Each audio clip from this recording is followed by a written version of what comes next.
Right, I'm now at a stage where I'm ready to put this lot back together, and according to emails from the mail delivery services, I should be having a set of pistons turn up pretty much any minute. I've given this a good clean out now as well. I've used the compressed air line with the sump plate and filter screen off, blown it through with compressed air. I've got a mixture, believe it or not, of petrol and diesel in this. I've probably used about 1.5 pints of that. You can pump the thing up and spray. It's got an adjustable jet on it, so I've set it so that it would blast any debris it might encounter against the walls of the crankcase, etc.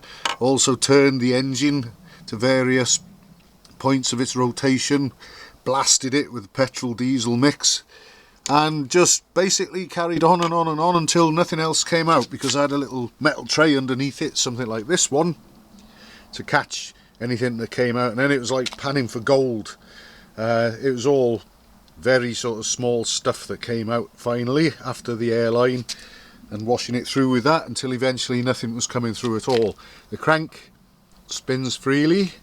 Initially, when I took the sump plate off and the filter screen off, that's pretty much, well, there was obviously a little more than that because there were losses when it came out, but if we look at that sort of pile of broken aluminium from the piston and look at the size of the hole, I think we can account for probably almost 90% of what came out the piston crown there.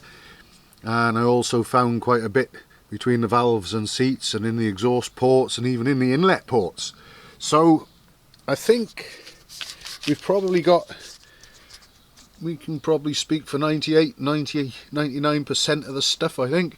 And like I say, if there's anything left in there now, I reckon that it'll just get flung onto that filter screen on the bottom at the sump plate, and after about 50 or 100 miles that can just be taken out, checked, cleaned again of anything that might be there, and we'd be good to go. But and again, getting back to this, we've got to remember that this hole was actually burned into the piston. Nothing hit it, nothing broke the piston, so the engine would have carried on running until that hole was burnt through. So obviously quite a bit of aluminium would have gone out the exhaust prior to it burning right through. So I think, in the grand scheme of things, I think that stuff we've got there is a fairly sort of substantial and almost complete amount of what came out of there. I'm happy with it. Like I say, the engine still turns, the crank rotates freely, there's no grinding or picking up or grumbling.